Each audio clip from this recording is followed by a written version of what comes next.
Hi friends, ഇന്ന് നമ്മൾ സ്വയം വിശ്വസിക്കാൻ എന്ത് കാര്യങ്ങളാണ് ചെയ്യേണ്ടത് എന്ന് നോക്കാം. വന്നിരിക്കുന്ന കാർഡുകൾ 8 ഓഫ് പെന്റക്കിൾസ്, ജസ്റ്റിസ്.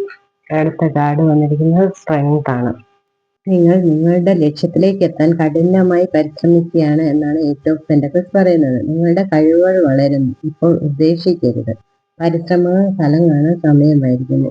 അതിനാൽ സ്വയം സംശയിക്കാതെ തുടരുക. അടുത്ത കാർഡ് വന്നിരിക്കുന്നത് ജസ്റ്റിസ് ആണ്. നീതി, സത്യസന്ധത, ശരിയായ തീരുമാനങ്ങൾ എല്ലാം നിങ്ങളിലുണ്ട്. ജീവിതത്തിൽ സംഭവിക്കുന്നതെല്ലാം നിങ്ങളുടെ ആത്മാവിന്റെ വളർച്ചയ്ക്കാണ്.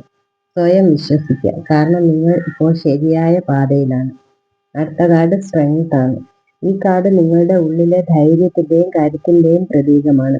പ്രതിസന്ധികൾ ഉണ്ടാകാം, പക്ഷേ സമാധാനവും ആത്മവിശ്വാസവും നിങ്ങളെ ജയിപ്പിക്കും. നിങ്ങളുടെ കരുണയും ആത്മസമാധാനവുമാണ് യഥാർത്ഥ ശക്തി. ഇന്നത്തെ സന്ദേശം: സ്വയം വിശ്വസിക്കുക, വിജയം അടുത്താണ്. നിങ്ങളുടെ പരിശ്രമം ഫലം കാണാനുള്ള സമയം അടുത്തിരിക്കുന്നു. യൂണിവേഴ്സ് നിങ്ങളോട് പറയുന്നത് സ്വയം വിശ്വസിക്കൂ, നിങ്ങൾക്ക് കഴിയുമെന്നത് സത്യമാണ്. ഇന്ന് നല്ലൊരു ദിവസം ആശംസിക്കുന്നു. Thank you.